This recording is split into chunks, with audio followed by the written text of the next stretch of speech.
There's a story in Matthew chapter 17 where Jesus is with his disciples and they're surrounded by a crowd, and this man comes to Jesus. He approaches Jesus with his son and he says to Jesus, "My son is epileptic. He's been having epileptic seizures, and because of that he's not able to live life to the fullest." And this man says to Jesus, he says, I brought my son to your disciples and they tried to heal him, but they weren't able to. Jesus rebukes his disciples. He heals this man's son. And then he looks at the disciples and tells them a story about a mustard seed. Have you ever seen a mustard seed? I've got one right here in my hands. It's tiny. Can you see it?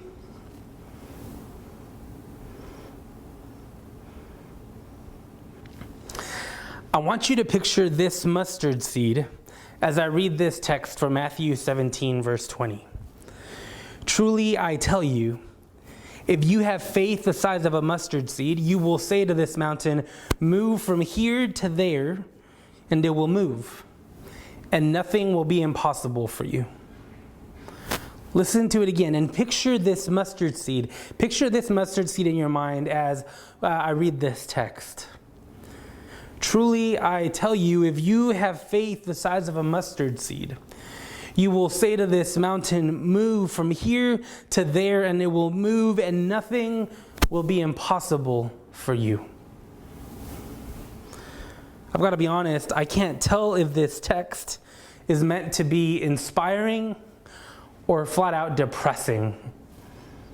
Inspiring because when I look at this little mustard seed and I think to myself, if that's all the faith I need to change something in this world, to make a difference in this world, to help somebody experience life to the fullest, if that's all the faith that I need, then surely I have that much faith, right?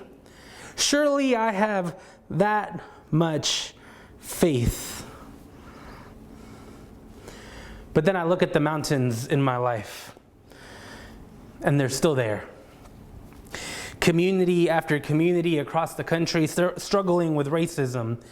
COVID still spreading across the world. People struggling with their marriage, people losing jobs and businesses, people losing homes. All of this and so much more stand in front of me. All of these mountains stand before us, and they don't seem to be able or want to move. You see, there's all these people around the world who are not experiencing life to the fullest. And just like the disciples weren't able to heal that man's son, I feel like there's nothing I can do about it. That's when this text gets depressing. Because if this tiny mustard seed is all the faith that I need to make a difference in their lives, I seem to not have enough faith.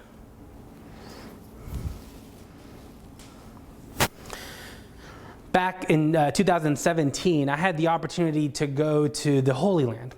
And one of the first sites that I visited was a place called the Herodium.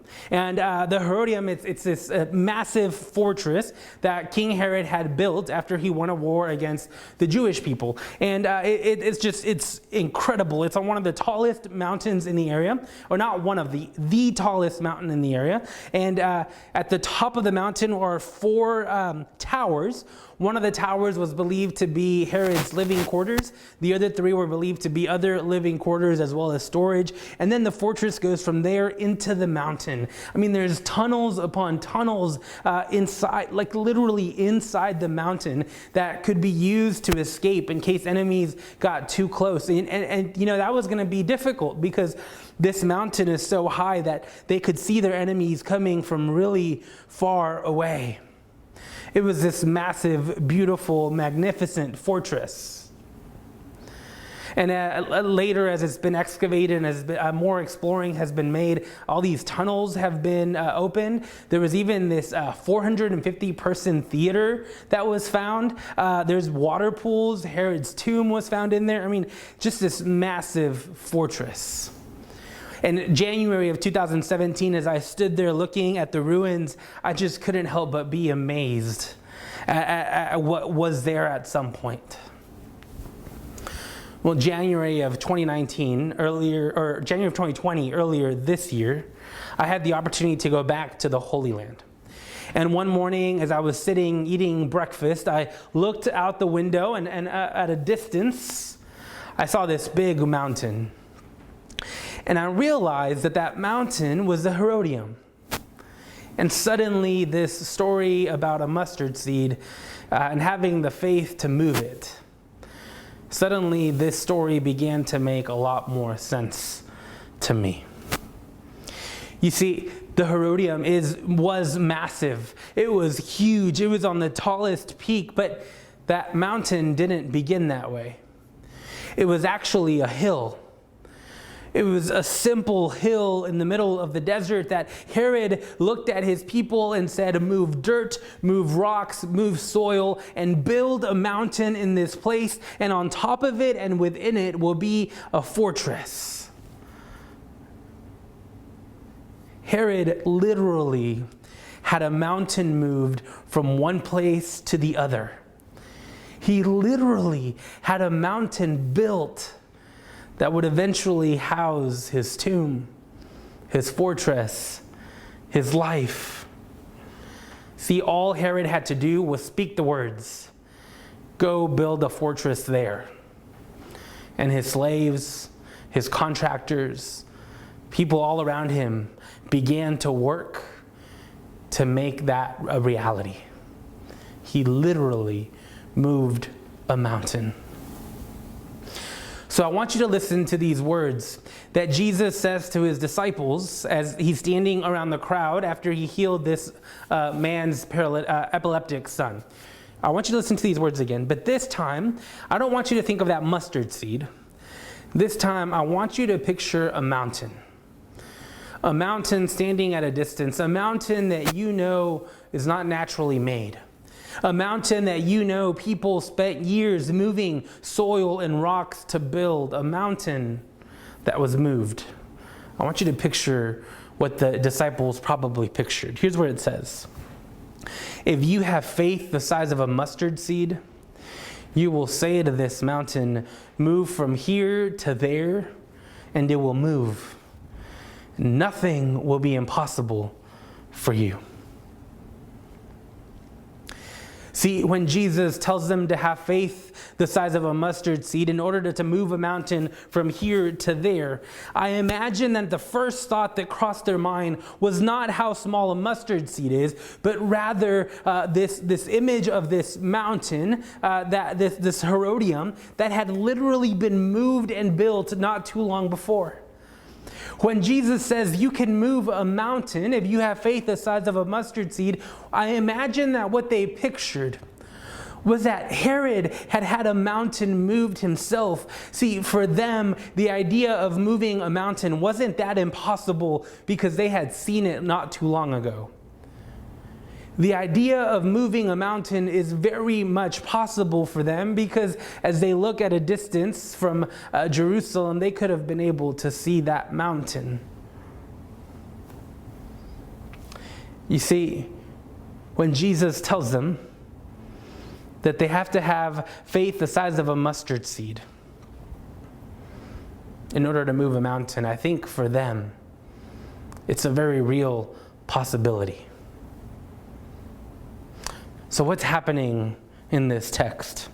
See, Herod had enough faith to believe that by speaking those words, build a fortress there, a mountain would be moved for him. And maybe the challenge for you and I is, do we have enough faith to believe that when we say, God, move this mountain, God can move that mountain in front of us? Herod had complete trust in simple people like you and I that they would make that mountain move for him. Maybe the question is, do we have enough faith to believe that God will move that mountain before us when we ask God to do so? You see, moving a mountain can seem impossible to us because we think that it's based on our own ability. And let's be honest, Herod was great, but Herod would not have been able to move that mountain on his own. And the same is true for you and I. The mountains that stand in front of us, we don't have the ability on our own to move them. We don't have the ability on our own to make them budge. But God does. God has the ability to move any mountain. The question is, do we have enough faith and willingness to let God move in our lives in order to move that mountain? Herod knew that his people would move the mountain. Do we know that God will move the mountains? Look, I've got to be honest with you. One of the mountains standing before me is the mountain of racism. In the last week, I have heard the stories of Jacob Blake, of Trayford Pellerin, 2 more black men shot. And once again, the justice system has been slow to respond. One is dead, the other is paralyzed. Stuff like this keeps happening over and over and over again. And as a person of color myself, a brown person, I have gotten a glimpse of what it's like to be a person of color. And I'll tell you, my experience is nowhere near what a black person in our country struggles. And I know that if my journey has been difficult, I can only imagine how much more difficult the journey has been for our black sisters and brothers. See, let me be clear. The problem is real. Injustice is felt by our black sisters and brothers every single day. We have an issue with racism in this country. And people are getting tired of it. And to be honest, I am too. People are getting frustrated and tired and upset and losing hope that things will ever change. See, here's the reality. Our black sisters and brothers haven't been given the opportunity to experience life to the fullest because they live in constant fear and under this struggle of racism. And like the disciples who were not able to heal that man's son, I feel that same struggle every single day, wanting to make a difference, wanting to help our black sisters and brothers experience life to the fullest, and I feel like I can't. That mountain before me seems like it won't move, it won't budge, it won't go anywhere. But I want you to hear this. Today and every day, I am choosing to put my trust in the fact that God has the ability to not just move racism, to not just help us conquer racism, but to dismantle it altogether. I am choosing to put my trust in God's ability to completely destroy racism, the racism that lies in front of us. And because I choose to believe that, I choose to keep pushing forward. The disciples were not able to heal that man's son, but they kept trying. They kept pushing forward. They kept ensuring that other people would experience life to the fullest. And I want to tell you right now, it is our job as Christians, as believers in God, to trust that God has the ability to dismantle racism. That God is going to use you and I to dismantle racism. And no matter how many setbacks we may experience, we're going to keep pushing forward because God can and God will crumble the mountain of racism before us. So I want to tell you this. Keep pushing forward. Keep putting your trust in God. Keep God at the center of everything you do as you work towards dismantling the mountains before you. And above all, trust that God has the ability to dismantle whatever mountain lies before you. Let us pray. Gracious and loving God, I give you thanks today. God, you know the mountains that we face every single day. God, you know the struggles that we see every single day. There are people all around us who do not get to experience life to the fullest. And you have called us to help make a difference in their lives, God. So when we can't, when we feel like everything we do is not enough, when we feel like the task before us is impossible, may we remember that you have the ability to move any mountain, to dismantle any problem, to help anyone in any circumstance experience life to the fullest. So God, may we continue to trust that promise, and may we invite you to move in us and through us so that we can make a difference in this world. God, I give you thanks, and I pray this in your most precious and most glorious name. Amen.